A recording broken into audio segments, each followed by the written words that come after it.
to the vote blue no matter whose. Rationalize all you want, but yes, voting to re-elect and promote the vice president of a genocidal regime known as the Biden-Harris administration is complicity, is genocide normalization. Talk about the dangers of MAGA, but not as an argument to what I'm promoting. If I was a Trump voter, or if I was suggesting we ignore the threat or even intentionally let him win in order to teach Dems a lesson, then come at me. But I'm not. I really hate to say this, but it's the sad truth. Swing staters should vote blue to keep him out. They can claim to be making a terrible yet necessary compromise in an effort to, I won't say protect, because that would be giving Kamala too much credit as a supporter of ICE, big oil, military industrial, etc., but to limit harm to minority and marginalized communities within the states compared to Trump. A bit better, but not nearly better enough, as Kamala supports cop cities, the next level of concrete infrastructure to enable ever more brutal policing and the logistical framework for fascism, and she would rather keep nonviolent black and brown inmates locked up than not, apparently, according to her decisions in court, and police murders went up, housing prices went up, homelessness went up, healthcare costs went up, oil drilling went up, oil profits went up, weapons profits went up, federal debts went up, etc., all on their watch. But yes, Trump is worse, so we'll work with that premise, but not with the illusion of Kamala being progressive, which she is not. The Democrats, just like the Republicans, have been lying through their teeth for decades while bombing families in the Middle East, and today it's worse than ever. So to vote Dem from solid blue states where the margins are comfortable is not protecting anyone but war criminals. It's not noble because it's not necessary. It's not a compromise, it's a cop-out. Literally. It doesn't matter in this case that we know the third parties won't win. It doesn't even matter that we're not sure if it will improve their chances in a future cycle.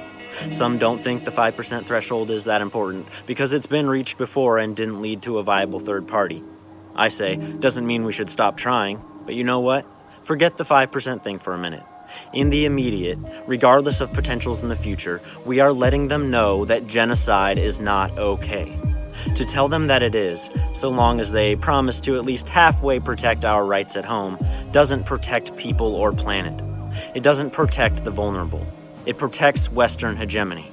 It protects American imperialism. It protects the war machine. It protects the profits of weapons manufacturers. It protects neoliberal delusion and narcissism. It protects the status quo. It protects the bar being set lower than ever before. It protects normalcy in the midst of a modern-day Holocaust. It protects the illusion of democracy. It protects the political impunity of despicable individuals profiting off of mass murder. It protects the comfort of upper and upper-middle-class Americans knowing their go-to political party can commit any atrocities and not fall or even falter. It protects the military-industrial complex, which has bought many of our so-called representatives in the House and Senate, including Democrats. It protects the privilege of picking a lesser evil for ourselves, even though we know that lesser evil still buries or incinerates countless thousands of innocent people overseas.